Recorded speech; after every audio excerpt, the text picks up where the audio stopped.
What's going on, y'all? VNNCZ3 here, bringing you episode 2 in our Colosseum guide. In this episode, I'll break down why this team composition works so damn well and how to counter it. Also, at the end of the video, I'll be doing a live attack and retaking rank 1 in the Colosseum so I can claim them delicious 500 gems for being rank 1. I'll also be breaking down my enemy's composition and the team I'll use to counter it. Play that shit.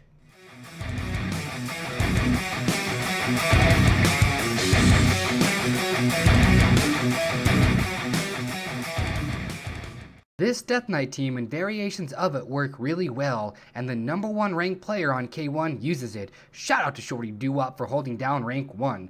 Here's a breakdown of how this team works and why it does so well. Death Knight is just a pawn because he's used to absorb all the heavy initial impact damage, and if or when he dies, he'll just resurrect and more than likely ultimate. Rose Knight is used to shield the team against initial colliding damage, and will usually give a life-saving heal to an ally like the Petite Devil or the Dark Follower.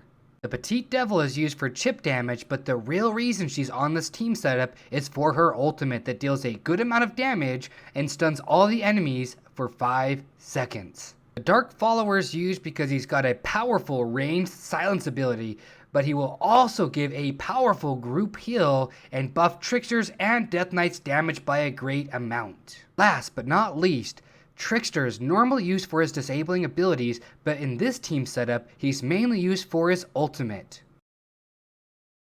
Although there are several counters to this team setup, I'll be using a 3 healer team setup that will look like this. Rose Knight will shield my team to help absorb most of the initial impact. Sea Squire will give a large heal over time to everyone on my team. The Dark Follower will give a massive group heal and buff Trickster's damage. The whole point of this team setup is to stall the staller out, and so that my ultimates are being used first, and how this is accomplished is by letting his team hit my team more often so that my guys ultimate first, giving me the easy clean victory.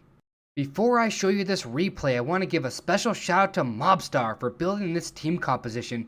It took lots of testing to figure this out, and although his team isn't completely maxed out, this replay should give you a good idea of how the fight's supposed to go down. I'll refrain from making any comments so y'all can see how the fight unfolds free of distractions.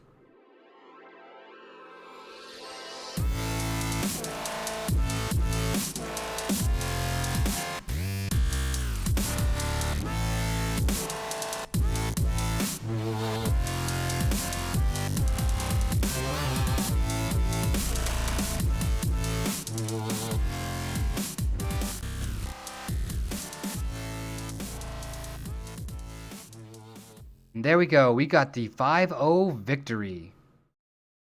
Alright y'all, after analyzing the enemy team composition, I've chosen to use a healing based composition to counter it. The opposing team has a decent amount of disabling heroes in the form of the Big Guy, Incinerator, and Tracker. Also, the opponent's team has a lot of burst damage, but if we can heal through the initial disables and burst damage, we should be able to claim a clean victory. These are the reasons why I chose each hero in particular to counter the enemy team. I chose Rose Knight because she will shield my team for a large amount of the initial impact damage. She can also heal a single ally for a large amount and greatly reducing the amount of damage they take. I chose Sea Squire because he will do a decent amount of area damage, but the main reason why he made the team is because he does a ridiculous amount of healing. I chose the Dark Follower because he will silence the enemy, but he will also do a large amount of healing to the team and greatly buffing Trickster's damage in the process. I chose the Petite Devil because she will do a good amount of chip damage, but the main reason is for her ultimate. I chose Trickster for his disabling abilities, but if he ultimates, he will easily sweep the enemy team. When combining the Dark Follower, the Petite Devil, and Trickster's ultimate, they should have no problem dispatching of their enemies. Let's clank these axes and let's fight! I'm just gonna let it play out, guys. As you guys can see here, I don't want to comment too much about it.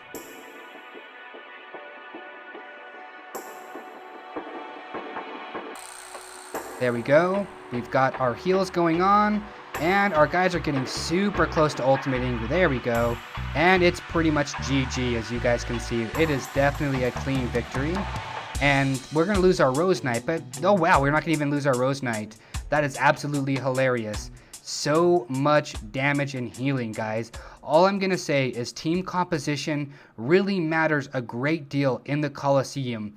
That was a full gold, maxed out team. My team was mostly legendary except for C-Squire, but C-Squire was definitely an MVP in the process. Hopefully you guys like the video, you guys like the guide series, but y'all know what I'm talking about. Love, peace, and chicken grease. Be safe, but above all, stay classy.